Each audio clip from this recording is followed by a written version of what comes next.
Do you know what you're listening to? And now, ladies and gentlemen, You're listening to the Snowman in the Morning podcast. Did you not get the memo? Insanity ensues. Can't wait.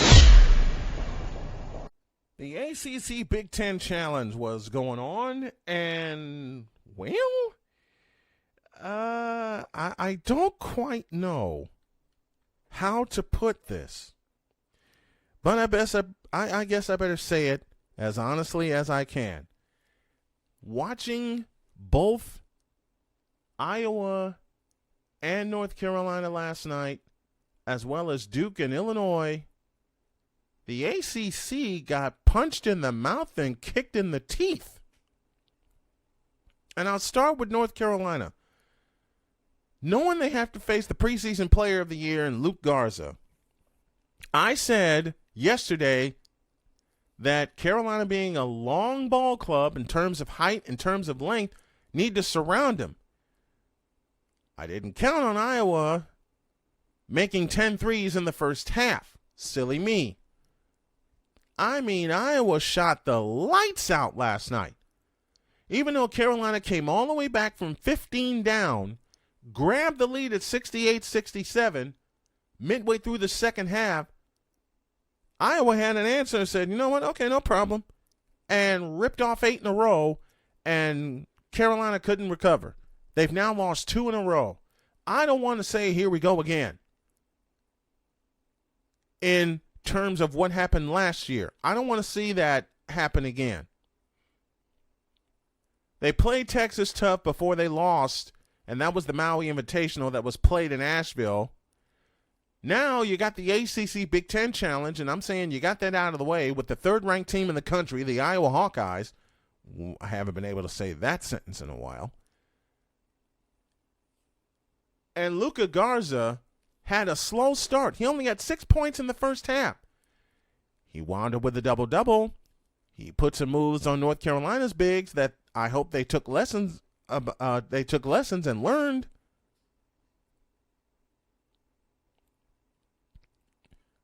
But dadgummit, Carolina was a step slow in Iowa City, which leads me to Duke being a step slow at home against Illinois. Now, you know, Iowa and Illinois are going to climb in the rankings. I mean, there's not far for Iowa to go. I mean, Illinois could move up a couple spots if someone loses in front of them. But I'm going to warn y'all about this Fighting Illini team. 4-1 on the year. Duke has now lost twice. I'll get to my warning in a moment. This is not a Duke ball club that can scare people. As great as a recruiting class as Mike Krzyzewski has brought in yet again, these kids need to grow up fast. I mean, there's a lot of extenuating circumstances. I know that. I know there's a lot of extenuating circumstances, but doggone it, you're playing college basketball, and you need to be ready. And they're not. I hate to say it, but what's going to happen when ACC season starts?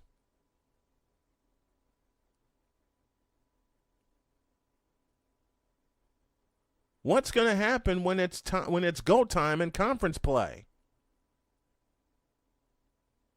What is going to happen when it's go time in conference play and Duke looks like this? And again, at home against the Big Ten. They already lost to Michigan State.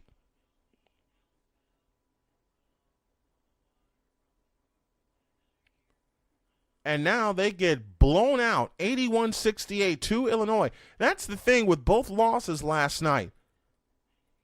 They were double digits. UNC and Duke both lost by 13.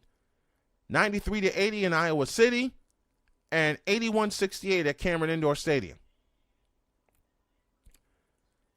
You can't blame the lack of a crowd this time for Duke's loss. I mean, they came out at home, and I said this after Michigan State, they came out flat again to the tune of 17-4. They were down 17-4 out of the gate. They trailed by double digits for most of the game. They trailed by double digits for most of the game. And I don't want to put this out there. I don't want to go there, but I'm going to go there.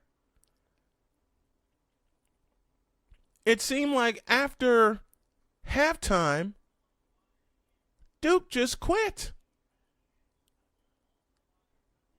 It just seems like Duke just flat out quit. It just seemed like they said, we're not going to beat them, so we're just going to hang it up. I don't understand, especially with the Duke game. With North Carolina, they showed some fight. The Tar Heels at least showed some fight, came all the way back from 15 down, and grabbed the lead, 68-67. But then Iowa, being third ranked in the country, responded with 8 in a row, and they never trailed again.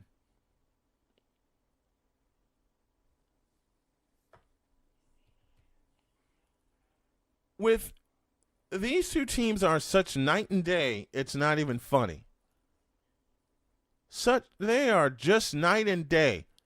At least with North Carolina, when the lights are brightest as they were in Iowa City, facing the possible Naismith Player of the Year in Luka Garza, the repeat Big Ten Player of the Year, at least North Carolina competed. That's my biggest takeaway from both of these games. At least North Carolina competed. Duke competed for a while. They were within single digits once in the first half. But after intermission, it just seemed like they just quit. They put the pressure on. Of course, they turned the pressure on because they were trying to erase a double-digit deficit, and they could never get closer. I'm talking about Duke and Illinois. Duke could not get closer than 10. The entire game when they trailed 17-4. They were down by 13 early on, and they could never get themselves back in the game. I understand a cold night, but try something to get back in the game. And I'll say it again, and it's rare for me to say about a Mike Krzyzewski ball club, but after halftime when they were down 14, 43-29, it just seemed like Duke just quit. I don't like seeing that. Being frustrated is one thing, but there's no fire. There was no fire in the second half with the Blue Devils. None. Illinois has got some wonderful players. Yes, they do. But I thought Duke was one of the most premier programs in the country. It sure doesn't look like it with the 2 losses at home. It just did not look like it at all.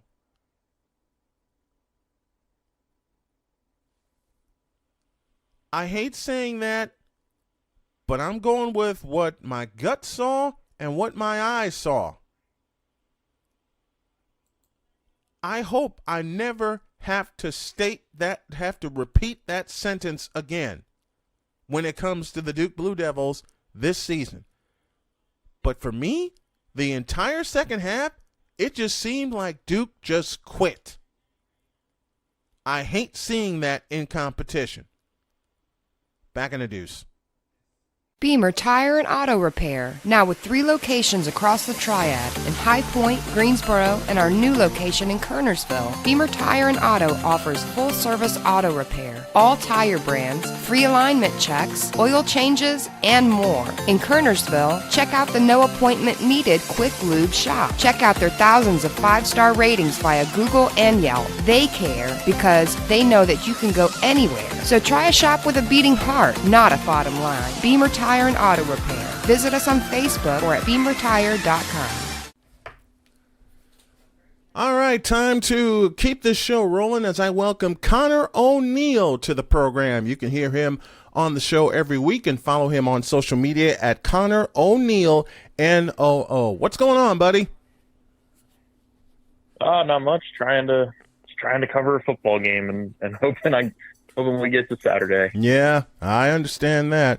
What are the latest updates from Winston-Salem regarding both the basketball and the football team? Well, I think last week when you asked me this, I said I was going to keep it short, and then I went pretty long on one of them. I can't even remember which one it was. But basketball-wise, they're off for the foreseeable future. Their December 21st game against BMI won't be played. So the next game on their schedule is December 30th against Syracuse, and that's the ACC opener. The game against Virginia on the 16th has already been called off, and it's really kind of anybody's guess of, or it's a matter of whether they can find somebody and iron out a schedule if they play a non-conference game before that December 30th game. Coach Forbes said on his radio show earlier this week that they want to find a non-conference game to play before that game. They just, it's a schedule that's dictated by positive COVID tests and contact tracing that follows. And so they're really at the mercy of medical opinions and what the doctors tell them at this point. So, go ahead. I apologize. Go ahead, sir. No, you're good. I'm just going to say it's really it's going to be a while before we get game 3 of the Steve Forbes era at Wake Forest, and it's a shame, but at this point, kind of is what it is. And football wise, they're on track to play this weekend against Louisville. They have, I think, one more round of testing that the ACC has changed the testing schedule, so now they're testing on Thursday, and as long as they pass with flying colors in that round of testing, then on Friday they'll fly to Louisville, and on Saturday at noon they'll actually be playing a football game for the first time in 28 days. 28 days without a game. How have the kids been, about this very, very extended time off? Yeah, we talked to some of them today. It's been frustrating for a lot of them, I think. And one of the ones that got frustrated to the point where he didn't think that it was worth it to stick around anymore is Kenneth Walker, their running back who had 13 touchdowns in 7 games. He announced that he's opted out of the season, and Dave Clawson confirmed that. So, they'll be down to Christian Beal-Smith and some true freshmen back there in the backfield. But it's been really trying for the players. Some of these guys have been at Wake Forest and in Winston-Salem since early June and have not been able to leave other than for road games. So these guys have just, they've sacrificed a ton and they see a light at the end of the tunnel, but there's still 2 regular season games and a possible bowl game out there for them. Should the ACC have avoided, let's go back to basketball for a moment. Should the ACC have avoided non-conference games altogether? I think that's an interesting question. I think that, I would tend to lean on that side. I mean, hindsight is 2020, and we're getting the ACC Big Ten Challenge right now, and that always is exciting. I always enjoy those games because both leagues typically play to different styles, but it's really hard to justify it when you look at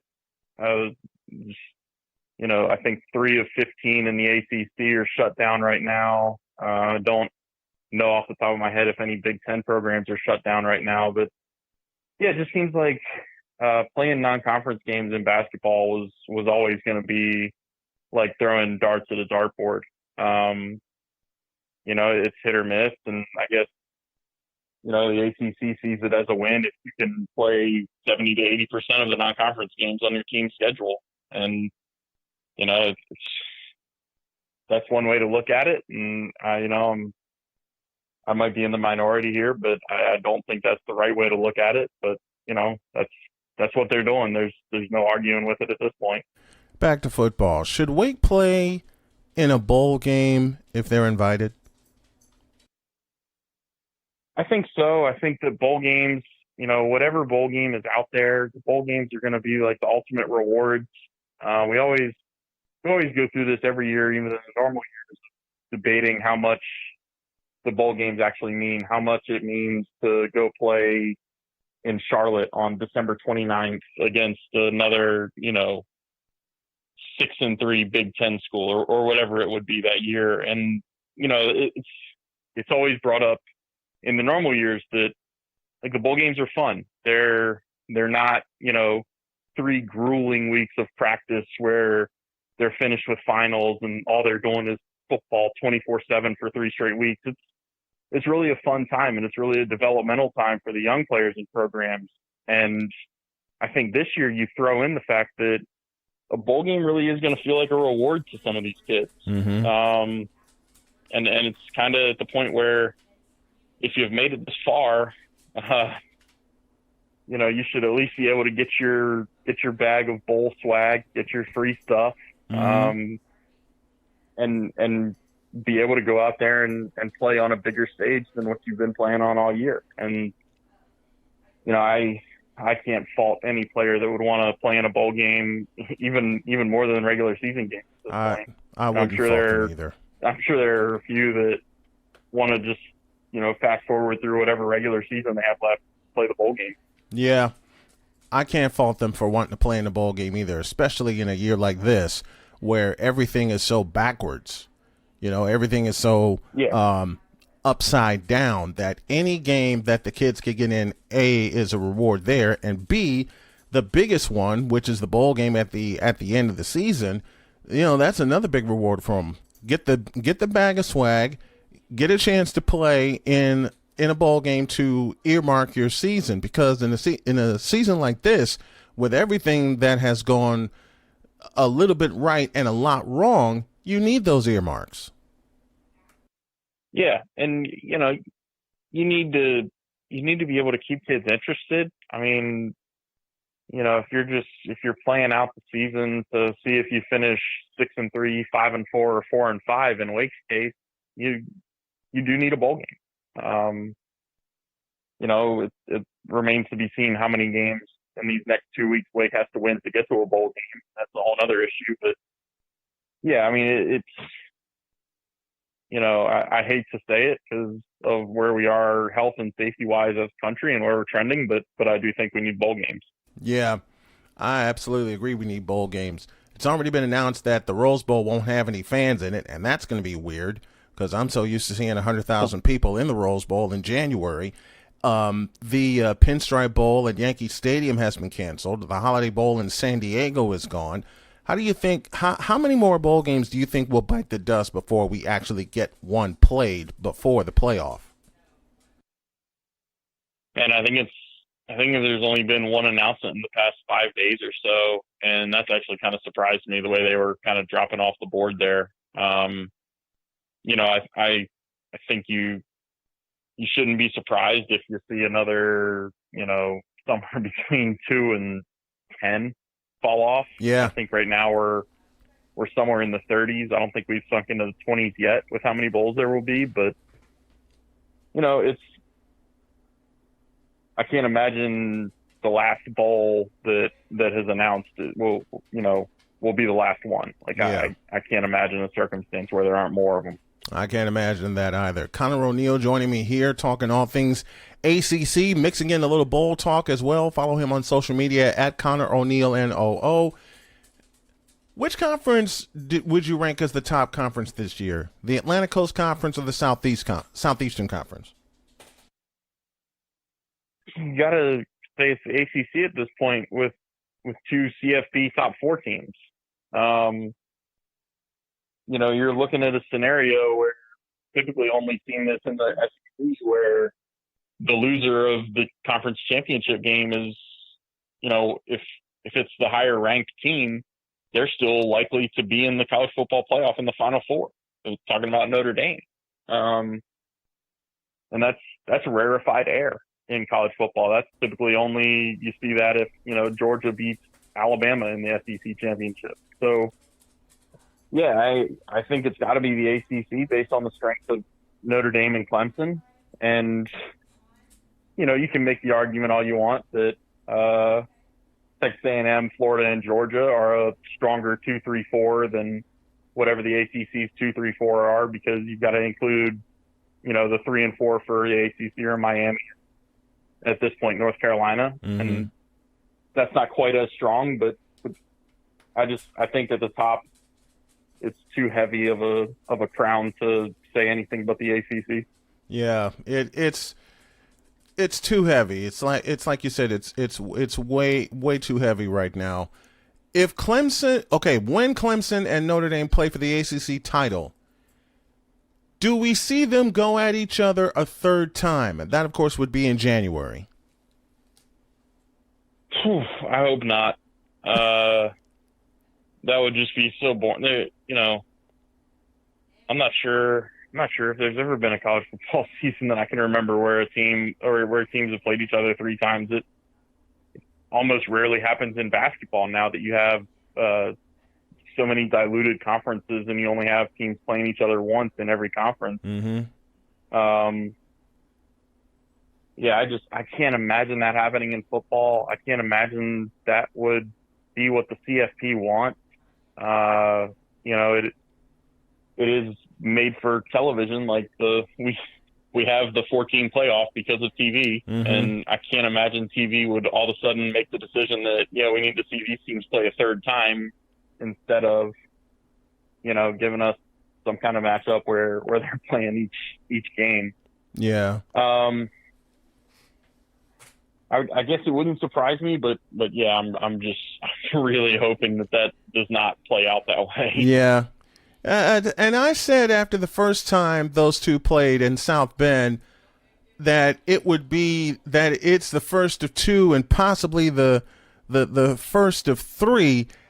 But after listening to you, you're right. I don't want to see it a third time, even though, like you said, it's made for TV. It's not what the CFP wants. They want a great championship, and that would probably be the only way those two would meet a third time, as if it is for the national championship. And speaking of national, Ohio State and Michigan will not be played this year. What does this mean for Ohio State?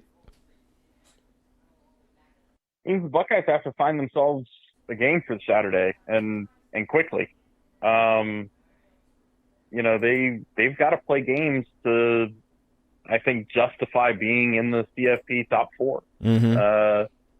Now they kind of get a break because Texas A&M and Florida aren't leapfrogging them, and Texas A&M is not going to have a game that allows them to leapfrog Ohio State and sneak into the 4th spot. Florida probably will get a game that allows them to do that in the SEC championship. So Ohio State's got to go out and find somebody they can beat that's going to be an impressive win. How much fun last weekend was seeing BYU and Coastal Carolina play, and they played on 2 days notice. So you can't tell anybody that it can't be done on that short of notice. Hell, Ohio State has a 2-day head start on what BYU and Coastal arranged last week. So yeah, I mean, whether it's Cincinnati, whether it's maybe Indiana again, they've got to find somebody, and they've got to find somebody quick, and it better be somebody good. You can't just go out and get some MAC team that's off this week or has lost their game. You've got to go out and find a resume builder. Yeah, you have to. You absolutely have to, because now with the second game of Ohio State being canceled, their season's riding on the line right now. And for multiple reasons, a spot in the Big Ten championship, a spot in the CFP Final Four, which is why the Big Ten wanted to play in the first place, so they can get Ohio State to the Final Four. One more question. If it does not happen for Ohio State and they do not get the game and they do not get to the Final Four, if it winds up being Northwestern and Indiana, which is how it's looking right now, for the Big Ten championship, is that a disappointment for a lot of fans? Yeah, I mean, I think it probably is. It's obviously not for fans of those schools, but yeah, I mean, for the last 5 years, when you think Big Ten championship, you think of Ohio State in that game. Mm-hmm. You know, that's the program of the Big Ten. That's the program of the Midwest at this point. So yeah, it would be kind of a disappointment. It'd be interesting. It'd be less interesting because Indiana's quarterback Michael Penix is out for the year. Right. Though they did look impressive with their backup, beating Wisconsin, I believe it was, this past weekend. So to answer your original question, yes, it will be disappointing, but you know, I think that just speaks to how dominant and how much you expect out of Ohio State in that conference lately. So true. Absolutely true. Oh, boy. This is a puzzle that hasn't been figured out yet, and I think it won't be figured out until after the season. Conor O'Neill joining me here to talk college football and basketball happenings around the ACC.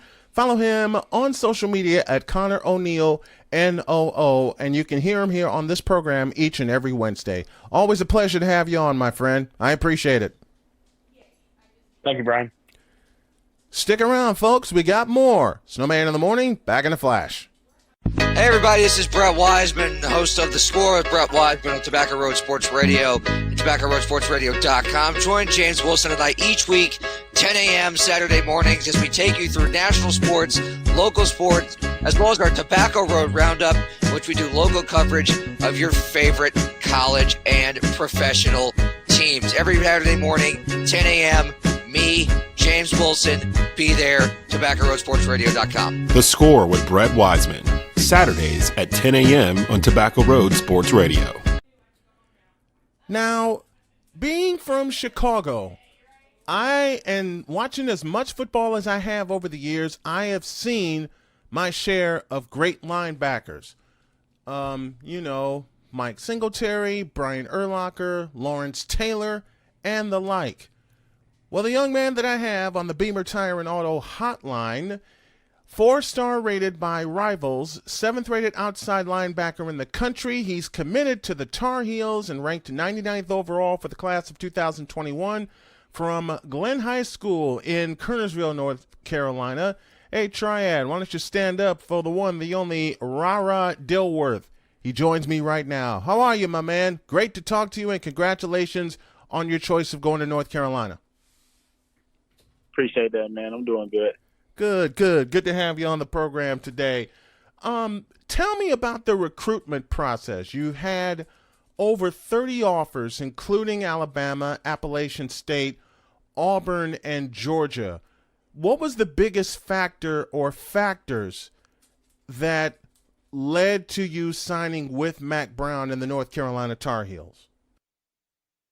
Well, my recruitment process started when I was late my sophomore year. So I started out with Liberty. Then I got my first Power 5 offer from Virginia Tech. Then it started all rolling in. Then it started getting good. What made me pick Carolina, it was between, Alabama and Carolina.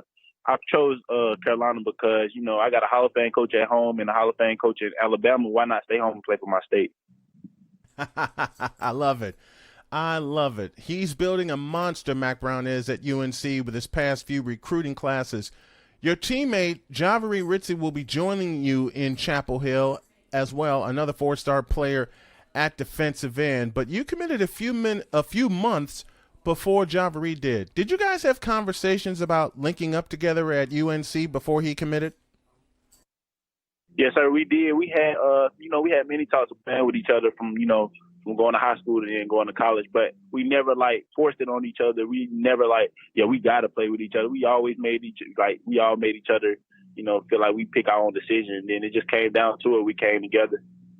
That is wonderful. I'm looking forward to seeing both of you play because I'm a big Tar Heel fan. With both of you coming from the Triad area, that is starting to get some shine nationally in terms of the talent that has come out of this region. High-profile players that you guys saw each week play for Glenn, guys like Peyton Page, Travis Shaw, Zaire Patterson, and Micah Crowell. Talk about the talent level playing in the Triad. Has the Triad caught up to known hotspots like Charlotte or Raleigh-Durham for talent?